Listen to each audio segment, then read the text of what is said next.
আজি অসমৰ অতি জনপ্ৰিয় মাননীয় মুখ্যমন্ত্ৰী যাৰ বলিষ্ঠ নেতৃত্বত অসম মাতৃ আজি বিশ্বত এক পৰিচিত হৈছে,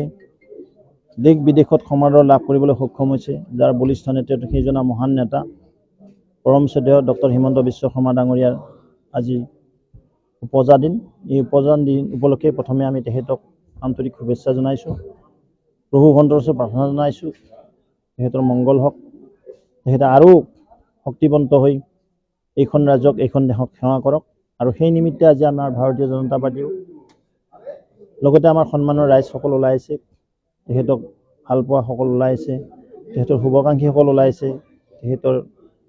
যিসকলে অনুসৰণ কৰে ফলোৱাৰ্ছসকল ওলাই আছে যে তেখেতৰ উপজা দিন উপলক্ষে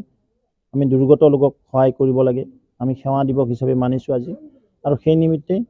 আমাৰ ৰঙিয়া বনগাঁওস্থিত চিভিল হস্পিটেলত আমি উপস্থিত হৈ আমাৰ যিসকল ইয়াত চিকিৎসাধীন হৈ আছে, কেবিনেট থকাই হওক বা আইচিউৰ পৰা ওলোৱাই হওক বা অটিৰ পৰা ওলোৱাই হওক, সেই সন্মানৰ ৰোগীসকলক কিছু সেৱা দিয়াৰ নিমিত্তে আমি আমাৰ চিভিল হস্পিটেলৰ ডেপুটি ছুপাৰিণ্টেণ্ডেণ্ট বৈশ্য ডাঙৰীয়া প্ৰমুখ্যে তেখেতৰ সহযোগী চিকিৎসকসকল, ষ্টাফ নাৰ্ছ, লগতে ইয়াত কৰ্মৰত সন্মানৰ বিষয়াসকলৰ সকলো উপস্থিতিত, সন্মানৰ ৰাইজৰ উপস্থিতিত আৰু আমাৰ যিবিলাক প্ৰতিনিধি আছে ৰাইজৰ প্ৰতি তেওঁলোকৰ উপস্থিতিত কিছু ফল মূলৰ বিতৰণৰ ব্যৱস্থা কৰিছোঁ। আৰু তেখেতসকলৰ মাজত বাৰ্তাটো যাওক যে আজি মাননীয় মুখ্যমন্ত্ৰী মহোদয়ৰ উপজা দিন।